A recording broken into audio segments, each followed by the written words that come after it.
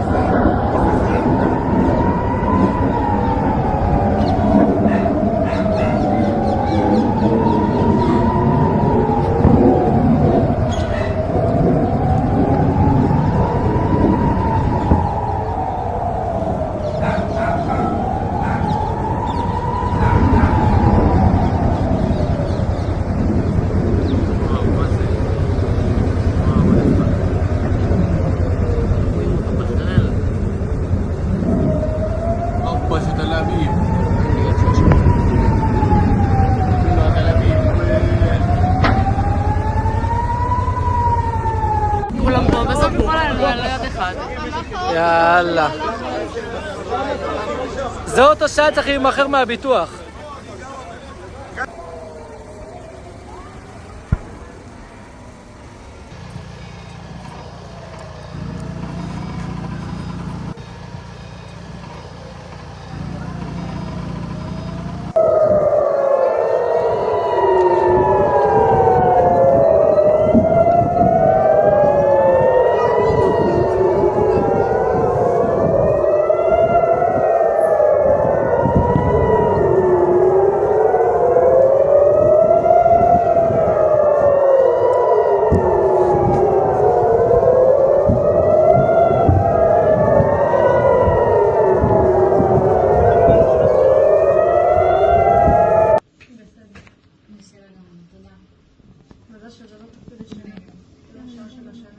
אני אנסה לבדוק על מה הסיפור שם, כי לא קראתי לפני.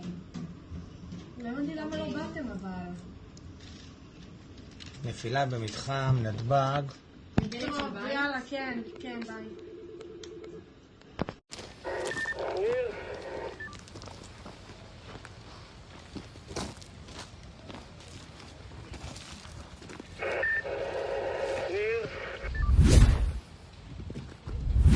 अल्लाहु अकबर। मेरे दोस्तों, आपने देखा कि जिस हिजबुल्लाह को इजराइल ने कहा कि ख़त्म हो गया है, वो हिजबुल्लाह खौफनाक हमले अभी भी कर रहा है। तस्वीर ये देखिए उस वक्त की है जब हिजबुल्लाह की मिसाइलें दे दनादन इजराइल की सड़कों पर और इलाकों में गिर रही थी। तो ये बहादुर तथाकथित जो बहादुर इजराइल की फौज है, चूतर उलाट के ज़मीन पर लेटे हुए थे, कान वो भी बंद करके।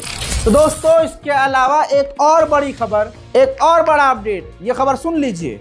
बेन गुरियन एयरपोर्ट पर इजराइल के जब बैलिस्टिक मिसाइल गिरी है तो खबर ये आ रही है कि वहाँ खड़े हुए जहाज, जो जहाज खड़े थे, एयरक्राफ्ट खड़े थे, वो भी क्षतिग्रस्त हुए हैं, उनको भी नुकसान पहुँचा है। उधर इन हमले के बाद हिजबुल्लाह के अब जो लीडर हैं शेख नईम कासिम, जो ईरान में हैं, तेहरान में बैठे हुए, उन्होंने स्टेटमेंट जारी किया और कहा कि आज के वक्त में हिजबुल्लाह और भी ज़्यादा मजबूत हो रहा है और आज के वक्त में हिजबुल्लाह के निशाने पर पूरा इजराइल है। इजराइल का कोई ऐसा क्षेत्र नहीं है जहां पर हिजबुल्लाह और हिजबुल्लाह की मिसाइलें ना पहुंच सके। शेख नईम कासिम ने यह भी कहा कि हम 2006 से ही तैयारी कर रहे हैं फिलिस्तीन को आज़ाद करवाने की और इजराइल को सज़ा देने की। इजराइल सिर्फ एक चीज़ में अच्छा है, जेनोसाइड करने में, और हम लगातार इजराइल का सामना करेंगे और जो हमारे लोग मारे जा रहे हैं वो शहीद हैं और दुनिया उन्हें याद रखेगी। हिजबुल्लाह एक सोच है जिसे मिटाया नहीं जा सकता। साथ में उन्होंने कहा कि इजराइल को भी ये जंग भारी पड़ रही है। वहीं इजराइल के सैकड़ों सैनिक मारे भी गए हैं और हजारों बुरी तरह से घायल भी हैं। वहीं मेरे दोस्तों, 7 नवंबर से अब तक दोस्तों लगभग 10 सैनिक मारे जा चुके हैं। आंकड़े ऑन रिपोर्ट कम हैं लेकिन ग्राउंड पर रिपोर्ट ज़्यादा है। वहीं मेरे दोस्तों, आपको पता है कि शैतान जीत गया है। ट्रंप ने जो कहा था कि हम जीतेंगे वो सही साबित हुआ और डोनाल्ड ट्रंप जीत गए हैं। इससे मिडिल ईस्ट में और ख़तरे बढ़ चुके हैं। लेकिन सबसे पहला काम ये हुआ है कि नेतन्याहू ने खुद डोनाल्ड ट्रंप से घंटों बात की है। आप समझ सकते हैं कि मिडिल ईस्ट में अब और भी बहुत चीज़ें ख़राब होने वाली हैं। हालांकि जीतने के बाद ट्रंप ने कहा कि अब मैं जीत गया हूं और अब मिडिल ईस्ट में जंग को मैं ख़त्म करूंगा। देखना यह है कि आगे क्या होता है। उधर मेरे दोस्तों, डोनाल्ड ट्रंप के जीतने के बाद अरब देशों में जो उनका सबसे करीबी देश दोस्त है सऊदी अरब और मोहम्मद बिन सलमान बेस्ट फ्रेंड हैं डोनाल्ड ट्रंप के, ऐसी तस्वीरें और ये तमाम खबरें आपको पहले से दिख चुकी हैं और आप ये सब देख चुके हैं पिछले साल भी और उससे पहले भी।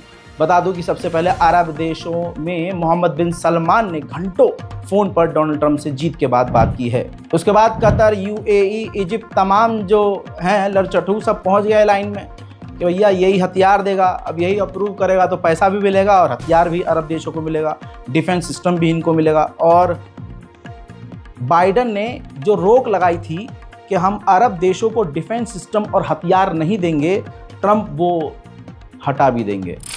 फिलहाल के इस डिटेल्ड रिपोर्ट में इतना ही। इस रिपोर्ट को शेयर कीजिए, चैनल को सब्सक्राइब कीजिए। जय हिंद।